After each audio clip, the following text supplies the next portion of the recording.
अहम मुद्दों पर। नमस्कार, मैं वीरेंद्र कुमार और आप देख रहे हैं भारतीय सहारा समाचार, जन जन की बुलंद आवाज। महाकुंभ की तैयारियों को लेकर मुगरा बासुआ नगर पालिका अध्यक्ष कपिल मुनुमुर्मू के पास हम पहुंचे हैं कि क्या डीएम साहब यहाँ मीटिंग लिए थे कल और क्या उन्होंने अल्टीमेटम दिया है, क्या तैयारी उन्होंने जायजा लिया है और क्या निर्देश दिए हैं और कितनी तैयारियां पूरी कर ली गई, कितनी तैयारियां होनी है, इन सब चीज़ों को लेकर आप पहुंचे हैं पालिका अध्यक्ष के पास। बात करें, सबसे पहले आपका स्वागत है। धन्यवाद। कल डीएम साहब की मीटिंग हुई थी नगर पालिका के कार्यों को लेकर और जो तैयारियां हैं और क्या क्या कार्य होने हैं जिससे अव्यवस्था न फैले, चूँकि बहुत बड़ी गैदरिंग होने वाली है और हर ये 12 साल पर ये महाकुंभ लगता है, तो महाकुंभ को लेकर सरकार भी काफ़ी जो है वो संवेदनशील भी है। तो क्या उनका अल्टीमेटम था? कल माननीय जिलाधिकारी महोदय के नेतृत्व में पूरे जनपद के सभी आलाधिकारी यहाँ पर महाकुंभ की तैयारियों के संदर्भ में बैठक बुलाई गई थी। अपने पुलिस अधीक्षक महोदय, FRO साहब, FPRA महोदय, अपने उप जिलाधिकारी मछली फायर, FMO साहब, सभी लोग यहाँ पर हर विभाग के लोग उपस्थित थे। और माननीय जिलाधिकारी महोदय का कुंभ की तैयारियों को लेकर कई बैठकें हम लोगों के साथ कर चुके हैं। ये गजराजगंज से लेकर तराठी मोड़ तक ये पटरियों को ठीक करने का काम था, जो कि रेलवे फाटक तक युद्ध स्तर पे काम लगाया गया है। कल उन्होंने पैदल चल के हमारे कार्यों की समीक्षा की है और उन्होंने अपनी इच्छा से संतुष्टि भी जाहिर की है। कुछ विद्युत पोल हटाने के निर्देश बिजली विभाग को दिए गए हैं। हम लोग बड़े बड़े नहावन पे पर्वों के दिन हिंदू इंटर और बालिका हिंदू इंटर में टेंट लगाकर लोगों को, तीर्थयात्रियों को रुकने खाने पीने की व्यवस्था भी करेंगे। और ये प्रतापगढ़ रोड पे पूरी तरह उसे अतिक्रमण मुक्त कराया जा रहा है। Allahabad road, station road, Janghai road, Jaunpur road, इन 5 रोडों को अतिक्रमण से पूरी तरह मुक्त किया जा रहा है। वेंडिंग जोन बनाए जा रहे हैं। फतहरिया में भी माननीय जिलाधिकारी महोदय ने बड़े प्रकार के लोगों को रुकने खाने पीने की व्यवस्था का इंतजाम कराया है और हम लोगों को उनके द्वारा जो भी निर्देश दिया जा रहा है हम लोग उसका अक्षरशः पालन कर रहे हैं। क्या लगता है जितना दिनों का अल्टीमेटम डीएम साहब ने दिया है कि इतने दिनों के अंदर ये सारे काम हो जाने चाहिए, तो मुझे नहीं लगता कि मतलब नेपाल के द्वारा उतने समय सीमा के अंदर सारे काम पूर्ण कर लिए जाएंगे। नहीं, इसमें कोई दो राय नहीं। सभी काम समय से 7 दिन की गाइडलाइन हम लोगों को मिली है। 7 दिन के अंदर सभी काम पूरे कर लिए जाएंगे। आज सुबह ही सभी ठेकेदारों को बुला के कह दिया गया है और 7 दिन में लगभग सभी काम पूरे कर लिए जाएंगे। कोई भी काम अवशेष नहीं होगा। अध्यक्ष जी, आखिरी में एक सवाल कि जो इस समय प्राइवेट जो डग्गा मार वाहन है जहां उनका अड्डा निर्धारित किया गया था, अब वो वहां कर दिए गए हैं और सारे चौराहे से अड्डे हट गए हैं, लेकिन ये महाकुंभ के बाद भी जो जिम्मेदारी है क्या केवल पालिका की है या फिर प्रशासन की है या केवल प्रशासन की है? इन तमाम सारे सवालों के जवाब चाहते एक साथ आप दे दीजिए। और अड्डा वहीं रहेगा या फिर पुनः जो है महाकुंभ के बाद फिर चलाएगा बासापुर चौराहे पर? माननीय जिलाधिकारी महोदय को जगह चिन्हित कराया गया है और कल उनको ले जाके मौके पे दिखाया गया कि पालिका द्वारा वहां पर पूर्व में निर्धारित स्थान पर बोर्ड लगा दिए गए हैं पालिका द्वारा।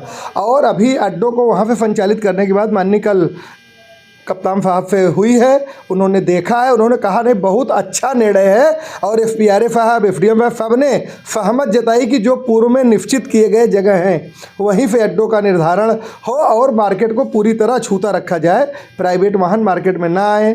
डिवाइडर लगाए जा रहे हैं। NHAI के भी अधिकारी कल थे, उन्होंने 35 डिवाइडर अब तक उपलब्ध 15 उपलब्ध कराए हैं। 35 उन्होंने 7 तारीख तक उपलब्ध कराने का वादा किया है। और विद्युत पोल की शिफ्टिंग आज कराई जा रही है। चौराहों पर सीसी कैमरे का काम 2 दिन में शुरू होकर 4-5 दिन में ख़त्म हो जाएगा। पूरी तरह चौराहा सीसी कैमरा से लैस हो जाएगा। अवैध जितनी भी होल्डिंग, टीन, नालियों के ऊपर अतिक्रमण थे सब हटा दिए गए हैं और कल बृहद अभियान नगर पालिका द्वारा चलाया जाएगा। उस अभियान में क्या रहेगा? माननीय उप जिलाधिकारी महोदय रहेंगे, थाना अध्यक्ष रहेंगे, CO साहब रहेंगे, हमारे अधिशासी अधिकारी रहेंगे, पूरा हमारा स्टाफ रहेगा।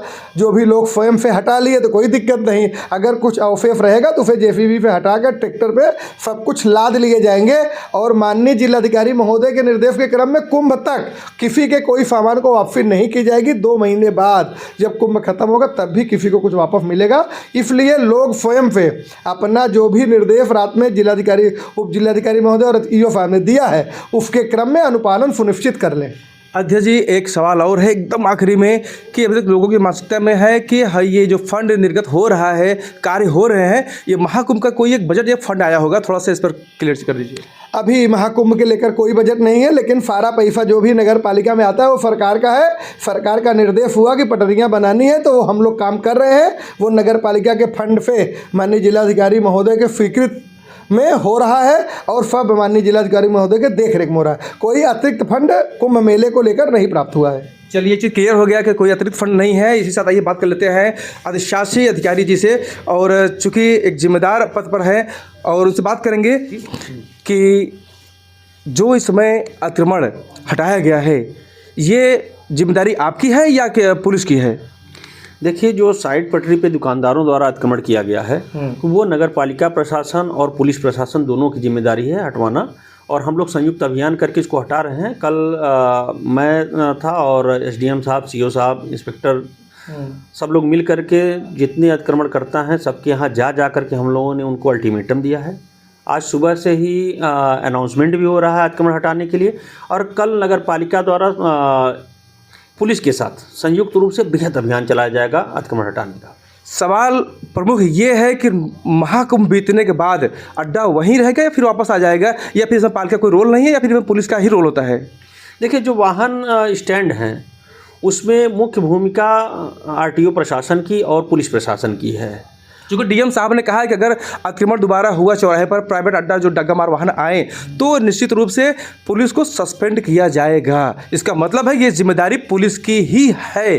हाँ, उन्होंने कल जो है प्रभारी निरीक्षक कोतवाली को यह बात कही कि अगर जो है वाहन अंदर शहर में कहीं रुकते हैं, सवारी यहाँ से लेते हैं, भरते हैं, स्टैंड बनाते हैं, तो उसके लिए वहाँ ये कोतवाली प्रभारी ही जिम्मेदार होंगे। साथ साथ उन्होंने आरटीओ को भी इस बात का निर्देश दिया कि दोनों लोग संयुक्त रूप से इस चीज़ को सुनिश्चित करें कि कहीं भी जो है मार्केट के अंदर वाहन न रुके।